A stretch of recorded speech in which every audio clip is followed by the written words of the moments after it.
Tuh begitu sahabat ya Pak ya. Itu sahabat, apalagi keluarga Nabi ya, anak cucu Nabi, gitu maksudnya. Kita ini di akhir zaman harus punya keyakinan begitu. Ini kita harus sadar Pak, kita hidup di zaman fitnah nih. Fitnahnya bukan fitnah dunia, fitnah agama. Yang orang kalau terkena fitnah agama, konsekuensinya bisa mati su'ul khotimah, tercabut imannya. Makanya baik-baik ngaji ya, ngaji yang jelas gurunya, ngikutin ulama-ulama terdahulu. Makanya perlu baca kitab, ngaji ada kitabnya ya, yang dibaca apa kitabnya, kajiannya apa, siapa yang ngarang, siapa gurunya ini yang ngajar, ngajinya di mana dia, mesti tahu. Sebab sekarang banyak agama dijadikan barang palsu, barang imitasi. Luarnya agama, dalamnya bukan ya. Tuh nih, ini ahli sunnah wal jamaah mengajar untuk ta'zim kepada orang-orang besar, para sahabat, begitu ya.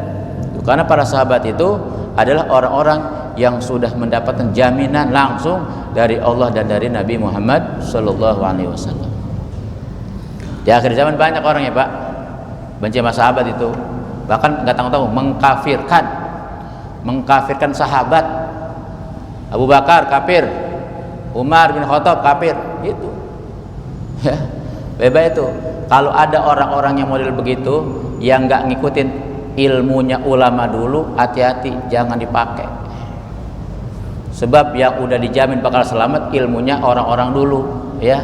Tuh orang sekarang banyak yang alim, ilmunya sampai mentok langit ya, cuma ilmunya membawa fitnah. Sehingga Habib Utsman sendiri nih yang ngarang kitab 20 Pak, sifat 20 yang kita baca nih, beliau punya satu karangan, beli kitabnya, Risalah Dua Ilmu judulnya, pakai bahasa Melayu tipis, harganya cuma 10.000 palingan. Di situ beliau jelaskan tuh Risalah Dua Ilmu. Waktu saya baca, apa ini maksudnya Risalah Dua Ilmu? Ilmu ada dua ternyata, ada ilmu nafi, ada ilmu dhor. Ilmu yang manfaat bahwa kita selamat, ada ilmu yang bahaya. Itu ilmu tapi jerumusin kita ke dalam api neraka jahanam, ngelemparin kita ke dalam siksa azab neraka. Termasuk pemiliknya, ulamanya pasti ada dua gitu.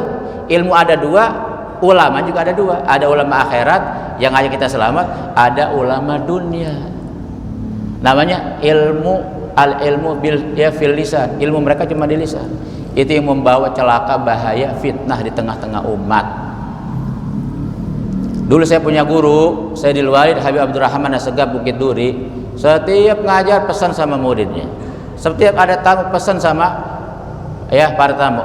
Kalau ngaji di kampung hati-hati ya, jangan suka ngaji di TV, jangan suka ngaji di koran, jangan suka ngaji di radio.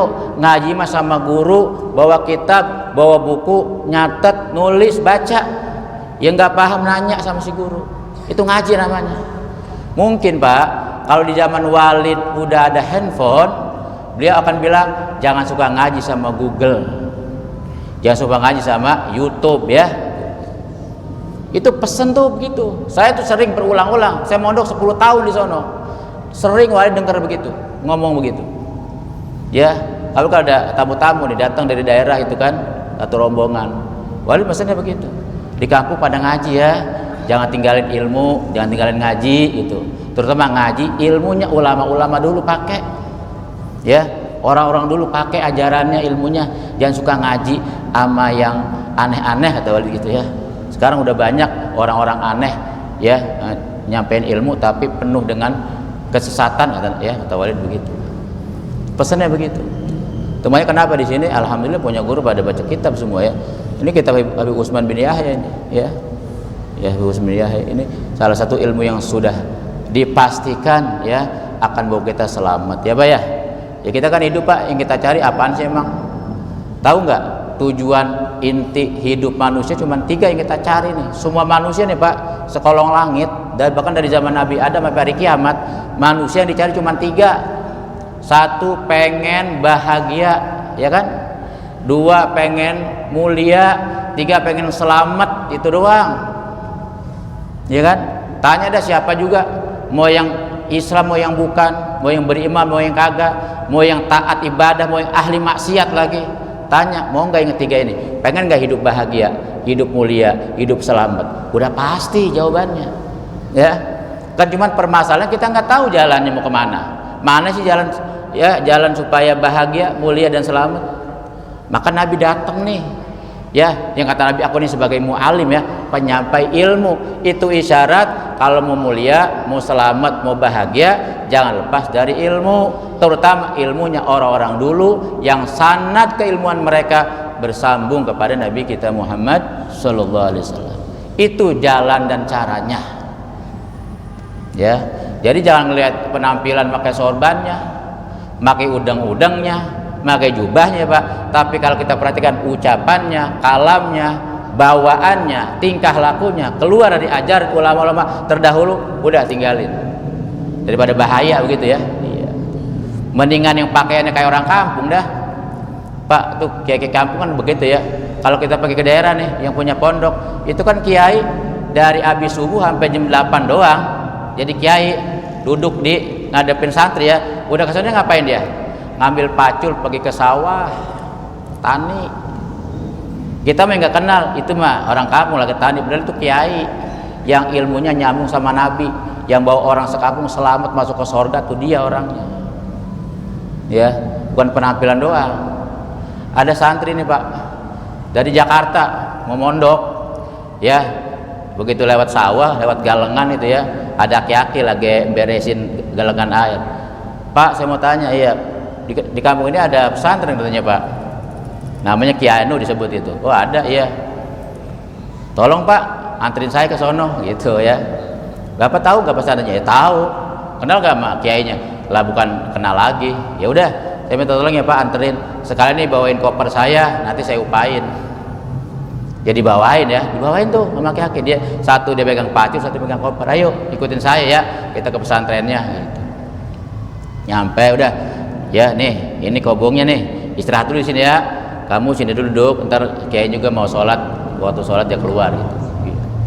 Udah duduk nungguin. Tahu nggak begitu keluar siapa? Itu yang keluar tadi, yang tadi manggulin kopernya dia. Lah ini bapak di sini? Iya, ini saya yang punya pondok gitu.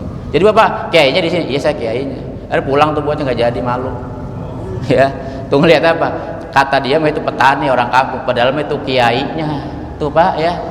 Jadi nggak perlu penampilan yang aneh-aneh gitu, ya. Tuh terkadang ilmu itu makanya bukan fis sutur. Al ilmu laisa fis sutur walakin fis sudur. Ilmu itu bukan dalam penampilan tapi dalam sosok manusianya, dalam hati-hati para ulama, ya. Jadi mendingan ngikutin guru yang model begitu dah, tapi bawa selamat, daripada yang sekarang bahasanya tertata rapih, ya kan, menggunakan bahasa-bahasa yang modern, ilmunya luar biasa, kitabnya tebel-tebel, tapi ternyata ngajarin kita untuk benci sama sahabat, benci sama keluarga Nabi, ya, benci sama ulama, ya. Itu mah kata Yusman, itu ulama kedua, ulama dunia yang ilmunya jadi fitnah. Tuh Pak, jadi kalau mau tahu akhir zaman, beli tuh kitab Risalah 2 ilmu, ya. Bila perlu mah baca di sini, kita aji biar lebih tahu kita kedudukan para ulama itu seperti apa. Siapa itu mereka? Para aulia-aulia, ya, wali-walinya Allah Ta'ala.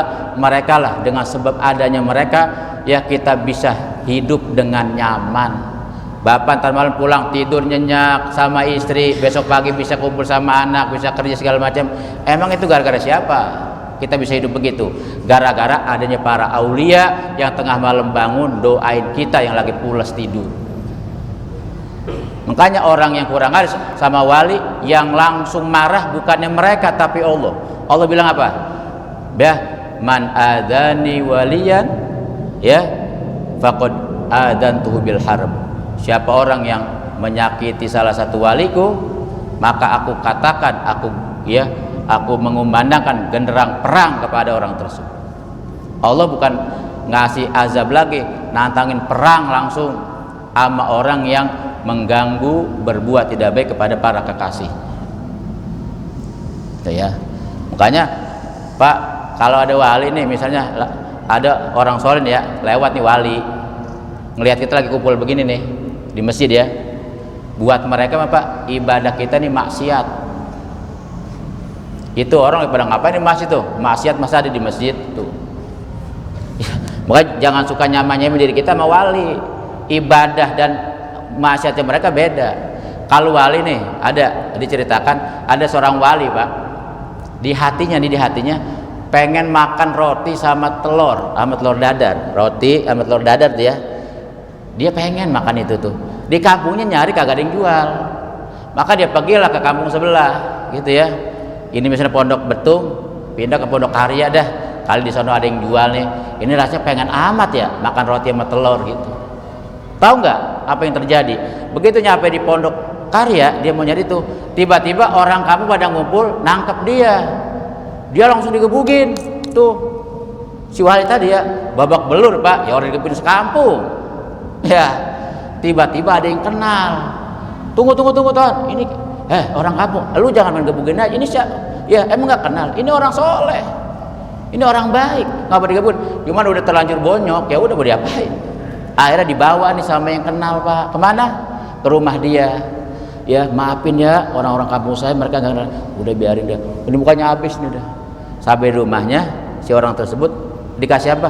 Dikasih air sama roti sama dadar telur, pas banget yang dia pengen ya. Dia nggak bilang, dia kagak mesen, tahu-tahu disiapin aja nih Pak, buat sarapan deh ada telur sama dadar telur yang dia pengenin tuh. Dia bilang apa sama dirinya, hai nafsu tuh, makan tuh telur sama dada telur, engkau dapati itu setelah engkau dikasih hukuman sama Allah, digebugin sama orang sekampung. Tuh wali Pak punya kepengenan makan gituan, dianggapnya bersalah. Kenapa? Ente kurang adab sama Allah, ente mah di hati nggak boleh ada siapa-siapa, nggak boleh ada telur sama roti di sini, adanya cuman Allah doang. Cuman karena dia pengen, itu kan bukan hal yang dilarang ya, buat kita itu ya boleh-boleh aja, orang telur sama roti halal kok ya, perkara mubah. Tapi lempengan keinginan tadi jatuh kepada diri seorang wali, dianggapnya itu sudah keluar dari adab. Dikasih hukuman dulu sama Allah sebelum dia nikmati tuh roti yang dia pengen. Ya, dikasih hukumannya digebukin orang sekampung, tibang pengen roti sama telur doang tuh. Tuh wali begitu. Makanya yang didik wali itu langsung Allah Ta'ala. Jadi Allah cemburu kalau ada di hati seorang wali terbersit saja. Terbersit Pak, lintasan di hati nih, itu keinginan selain Allah Ta'ala, langsung Allah hukum tuh. Bayangin, kita sanggup begitu, pengen ini, tahu-tahu dihukum dulu, ya kan? Kita mah bebas tuh. Makanya kita ini akan mulia dan selamat di hadapan Allah dengan sebab ikut mereka orang-orang soleh, nempel sama mereka para aulia, ya. Makanya tanamkan rasa mahabbah, rasa cinta. Ini kita lagi bahas sifat nabawiyahnya Nabi, ya, sifat kenabian bukan cuma buat kita yakini saja, tapi kita juga hormat, takzim, cinta, mahabbah kepada mereka, ya. Bukan cuma para nabi, para rasulnya, juga para sahabat-sahabat mereka, termasuk para keluarga mereka, ya. Kenapa? Sebab itu menjadi sebab kita mendapatkan selamat dunia dan akhirat, ya. Termasuk kita ikut ilmunya orang-orang dulu, para ulama-ulama kita, ya. Nah, mudah-mudahan ini majelis kita termasuk majelis yang tersambung keilmuannya kepada para ulama-ulama kita, ya, para aulia, para sholihin, sehingga besok kita ya diakui bersama mereka di akhirat, mendapat syafaat dari mereka, dan kita selamat sampai kelak masuk ke dalam surganya Allah Subhanahu wa taala. Amin ya rabbal alamin.